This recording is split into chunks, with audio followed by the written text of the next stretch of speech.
Welcome to 1000 Days Sober YouTube channel. My name is Davy. I'm not an alcoholic. I refuse to be anonymous. I am someone that doesn't drink alcohol, and I spend every waking moment of my life helping other people do the same. Like right now, we're going to be talking about a good friend of mine. She's recently gone 10 weeks without drinking alcohol. Boom! 10 weeks without drinking alcohol. And if you think that's easy, try it. Try it! It is so difficult. So big up to my friend. You're very beautiful. You know who I'm speaking to right now. And she told me that recently she went out, she was having drinks with a friend, and a friend turned around and said to her, how rude you are to not be drinking alcohol. So here's this beautiful person who makes the most incredible decision in her life. One of the most challenging decisions you could ever make, which is to not drink alcohol, to remove alcohol from your life. Now think about this. It is ubiquitous in our societal systems. It is everywhere. Everybody we know drinks, and we're making a decision not to.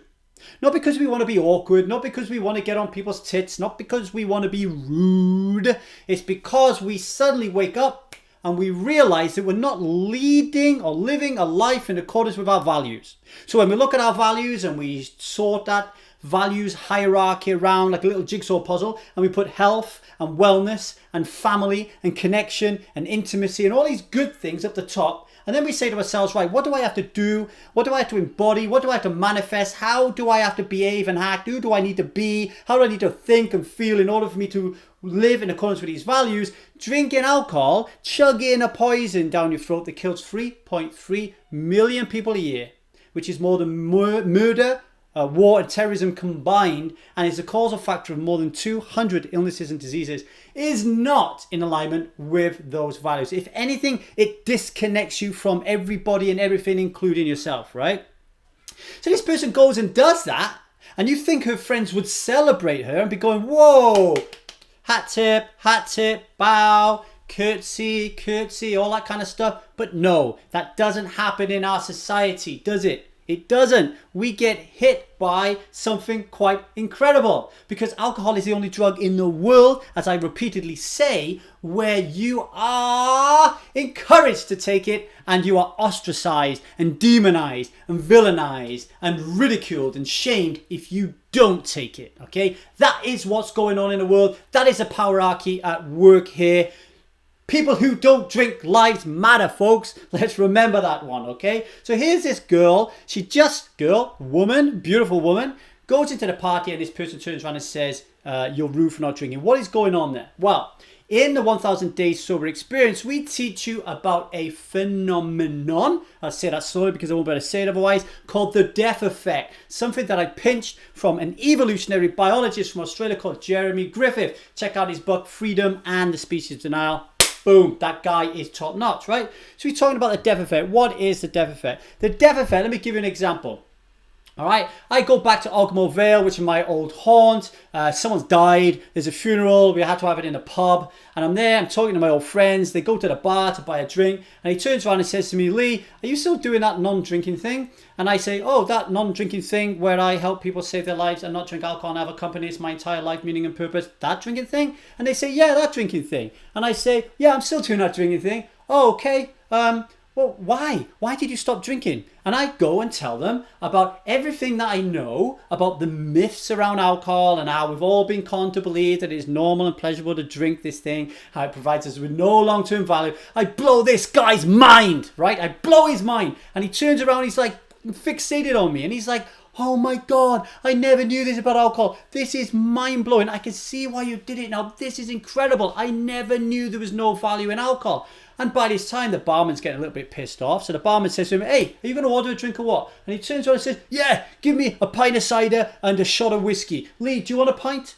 That is a death effect. That is when it doesn't matter what you say to anybody. It doesn't matter how much rationality you imply. It doesn't matter how much logic you inject. It doesn't matter how much emotional carnage you erupt from them, okay? They just won't get it. There'll be a wall up. It'll be like, dang, words smacking up the face, slamming on the floor, right? That is a death effect, ladies and gentlemen, okay? So we need to understand that when we make our stand and we decide to be someone that doesn't drink alcohol, that not everybody's going to understand why we're doing it. In fact, most people won't. So why does the death effect exist? Well, The reason the death effect exists is because when we are young, when we are born, in fact, the world, okay, this addictive system we call life, okay, which is built on the back of capitalism, and everything is about money. So because everything is about money, we become addicted about everything because nobody cares about anything but money, okay? We all become addicted from the moment we are ejected from the womb. And don't forget, we're ejected from the womb, lonely, confused, disconnected from everybody. We don't want to be here. We just want to be back inside there where it's nice and warm, right?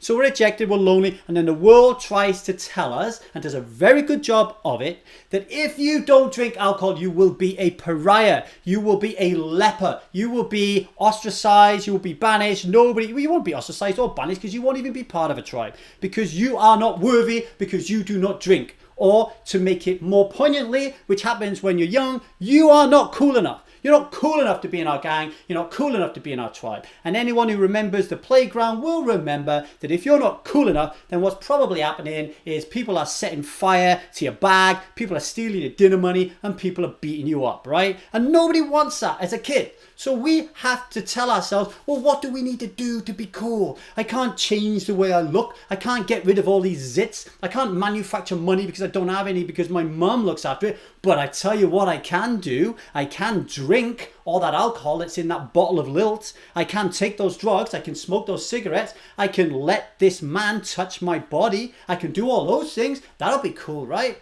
So we feel this push, pull, this fight between when we get to like 13, 14, we want to remain to be a child. We want to like just have Christmas and the Tooth Fairy and the Easter egg guy and all that kind of thing. We want it to happen and happen and happen. We don't want to grow up. We don't want to be responsible. We don't want to be any of that nonsense, right? So this is war that goes on. We don't really want to smoke. We tried it. We think it's disgusting. We don't really want to drink. We tried it and it's disgusting. We don't really want to take drugs because we don't want to die. We don't have sex because I don't want to get VD or get pregnant. So we don't want to do these things, but we do them. And we do them because cognitive dissonance in our mind is a war. There's a war, ladies and gentlemen, right? Between one side, little devil with a pitchfork called resistance, and he wants you to do all these bad things. And then you have this other little thing called the angel, called the you, the true, pure you.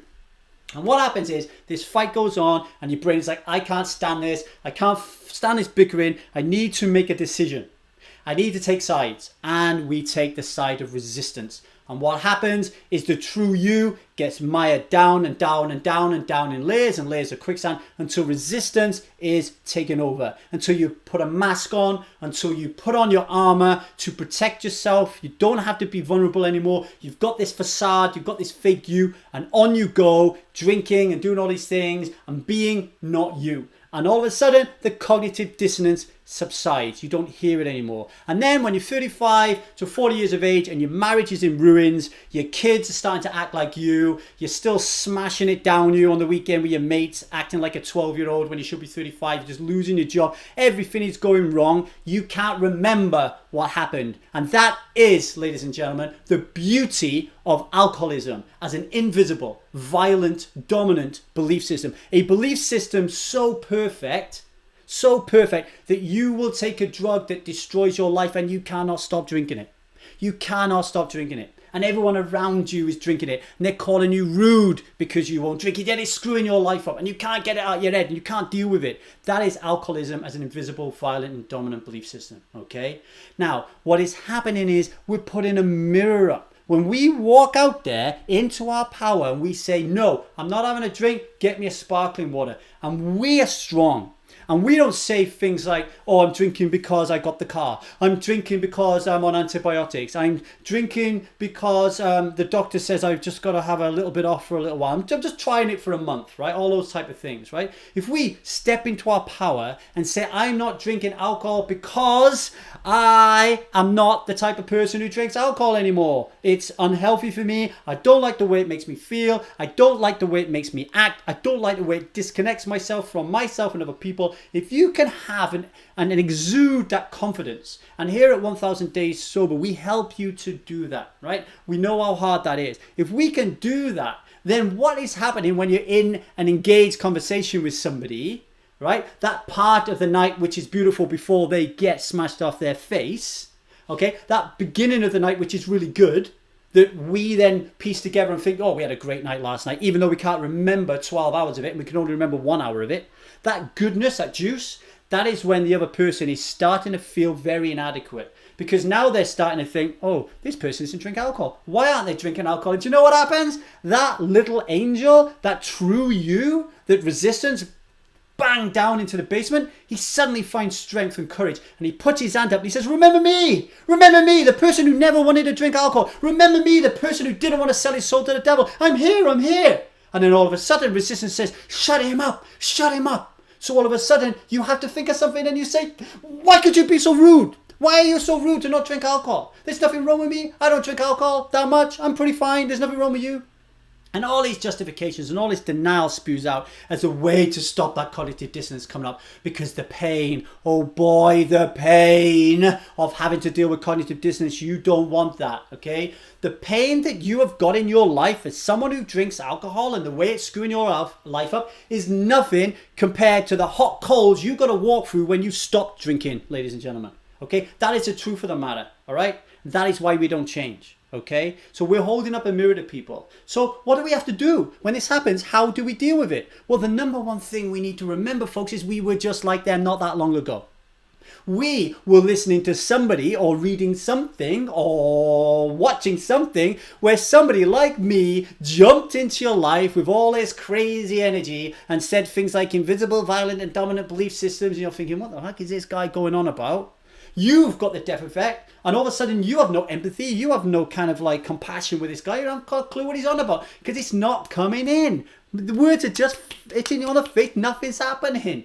Okay, so have empathy, understand and remember what it was like to be in their shoes. And once you have empathy and compassion with this person and what they're going through, you can start asking them questions with curiosity. Okay? Oh, you think I'm being rude because I don't drink alcohol? Why is that? Oh, because drinking alcohol is a social lubricant and we all drink together, and if you don't drink alcohol, then it makes us feel really uncomfortable.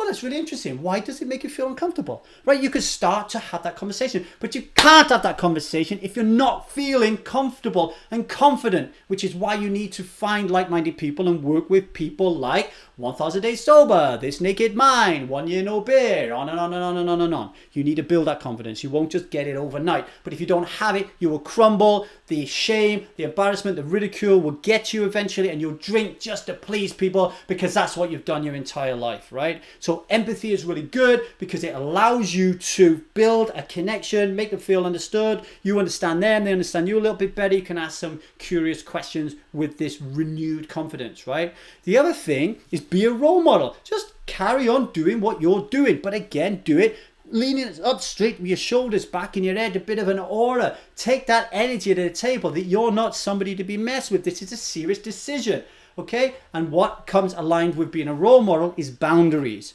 okay? So don't allow people to ridicule or shame you, okay? If they do, bonk, knock them out of your life. You don't want them in your life. Look, wake up call, folks. There are 7.5 billion people in the world, and if you can't find a friend in those 7.5 billion people, there is something seriously wrong with you. I would challenge every single one of you, you're just not trying hard enough. If you have somebody in your life who is not making you feel good and comfortable and is not supporting you in the way that you want to move forward as someone that doesn't drink alcohol, then edge them out of your life. You don't have to write them a letter. You don't have to sit them down and have a conversation about it. You just slowly but surely stop responding to their calls, stop going out, etc., etc. Just let the relationship die naturally. Very often people who drink alcohol and don't feel very comfortable around people who don't drink alcohol, and they stop asking you out anyway, which is a good thing. It's a blessing in disguise, right? The other thing is recognize that you are not the problem. Just because there's this group, the dominant group, that drink alcohol, doesn't mean because you're in the non-dominant group that you're the one with a problem. Welcome to the world, folks. There's a lot of non-dominant groups out there. When I was young, growing up in Ogmore Vale, as a Chinese, the only Chinese person in school, the only Chinese English person in the valley, I got a lot of shit for it. I'm used to being in non-dominant groups, right? And that makes me stronger. I revel in my difference. I revel in my beauty. The fact that I am different is a celebration to me. Okay, so again, you need help to walk into that power, to feel that power, right? We can help you with that over at 1000 Days Sober. But you are not the problem. You're the one deciding not to drink alcohol. You're not the one who's just worked really hard all week, earned like, I don't know how much you earn, and then you go into a pub and you spend it. Do you know how much people spend on average at 1000 Days Sober, right? We used to spend on average £400 a month just on pure alcohol. On average, £400 a month. Oh my God. And people say they don't have any money. Like, who's the person who's out of touch here? £400 on a poisonous drug, or the person who's decided not to have that money? So you are not the problem. Finally, you need to make allies out of the people who count in your life. So let's take this person who said you're rude. How do we feel about them? You know, are they an acquaintance? Or are they in our inner circle? Are we banging into them all the time because they're in our orbit and we want them in our orbit? Do we love them? If we do, we need to make them an ally, right? If we don't, they're not an ally. We don't have nothing to do with them. We just get rid of them. But let's focus on how you make people an ally. You need to lean into vulnerability. You need to sit down and say, do you mind if I have a conversation with you a second? Yes. Do you know yesterday when you said to me that I am rude because I don't drink alcohol? Yeah, I remember that. Well, I just wanted to give you some feedback that I understand that it might be really uncomfortable and strange that I've made this decision to be someone that doesn't drink alcohol. I want you to know that when I hear phrases like that, when I'm trying as hard as I can to better my life, I get very confused. I feel very angry, and I feel unseen, unheard, and a little bit sad. And it makes me feel like our relationship is not as strong as I thought it would be. And I felt it was really important to give you that feedback. And very often the person will turn around and say, oh, wow, I had no idea you felt like that. I had no idea you felt like that. Okay, I'm so sorry. Then you can show them or tell them what support looks like for you. How dare us criticize someone for not supporting us when we've not clearly laid out what support looks like. All right. So many times you'll have somebody in your inner circle who loves you turn around and say, do you know what? You've had a hard day at work today. Why don't you have a drink? Do you know what? You haven't drank for 10 weeks. You deserve one little flute of champagne while we're at the races. They're trying to help you. They think they're trying to help you, but they're not, because you haven't told them what support looks like, which is never, ever, ever ask me to drink. Never, ever, ever encourage me to drink. And if I do drink, it's not because I want to. It's because I'm addicted to alcohol. All right. And you need to help me around that. Okay, that is what support looks like. So there you are, folks. To my beautiful friend, 10 weeks, legend, absolute legend. I hope it turns into 10 years, 100 years, 100 years. All right, take care of yourself. Bye, folks.